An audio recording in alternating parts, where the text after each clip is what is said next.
of times our taggers are tagging because that's their way of relieving frustration. It's frustration, it's peer pressure.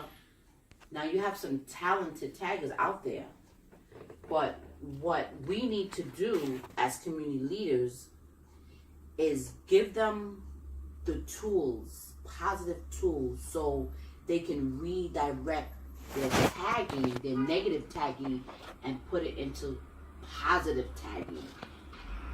You know, display their artwork in the Bronx Museum. MTA has a lot of properties, right? And all you see is just wish-washing paint.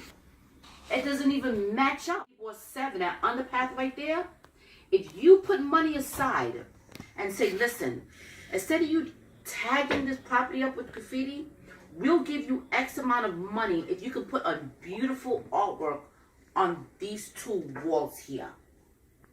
Okay? And then put their names on it. Make them feel like they're part of the community, because we have a lot of talented young people here in the Bronx. But I don't feel that they're given the right tools. I don't feel that they're given an opportunity. I don't feel that they're given love and the recognition to say, let's turn this negative, let's turn it into a positive. Let's do something great and recognize them. Have an award ceremony. So this way the word will get around. You know what, man? Let's not put graffiti in that property more. There's this organization and we can make money. We can paint the graffiti, you know, off of this property, and then we can put up our artwork on this property, and then his friend will say, yeah, I'll make some money. Oh yeah, well okay, I'll do it, because then I can buy myself a pair of sneakers. Because my mom right now, she's in the shelter and she can't afford to give me any money for sneakers. But if I do this artwork for this organization, I could buy my pair of Jordans. Give our young people an incentive. Go into our schools. That money and put it into an art program. Okay? That's what the Bronx Borough President needs to do, and our elected officials. Ask the entertainers. Say, listen, we need help. We need help to get our young people off the streets.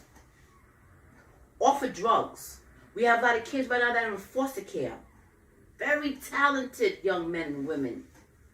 They can sit right now, Latasha, and look at you and draw you like in 15 minutes tops, and you're like amazed that they did that. You're like, you just did that? Yeah. And he's been in foster care since he was 6 years old, and now he's 17.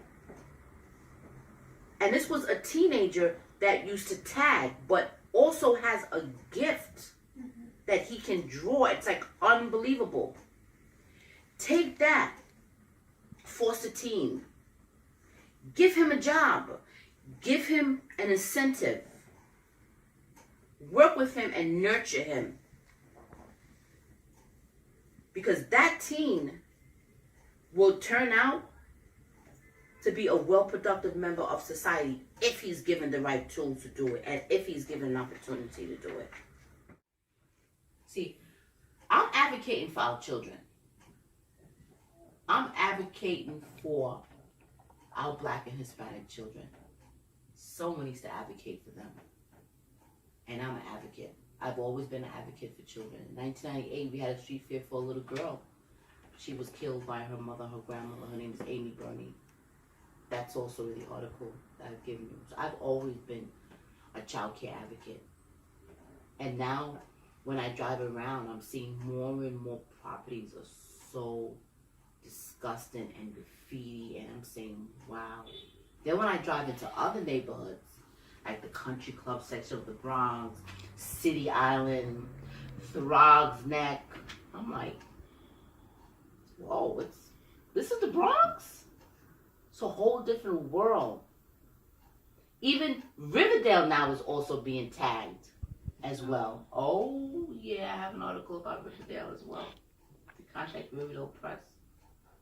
But no, I think a spotlight needs to be, because if a spotlight is on what is happening to us in the Bronx, I'm sure other boroughs are going to say, you know, we have the same problem here. No one is doing anything about it.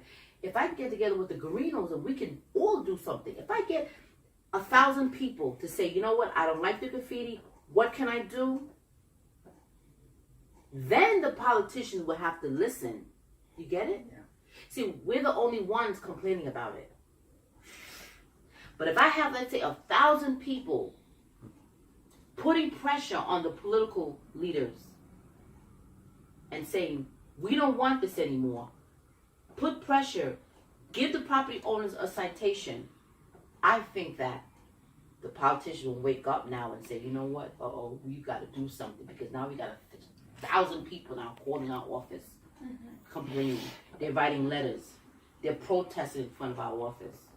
We got to do something. Then they'll listen.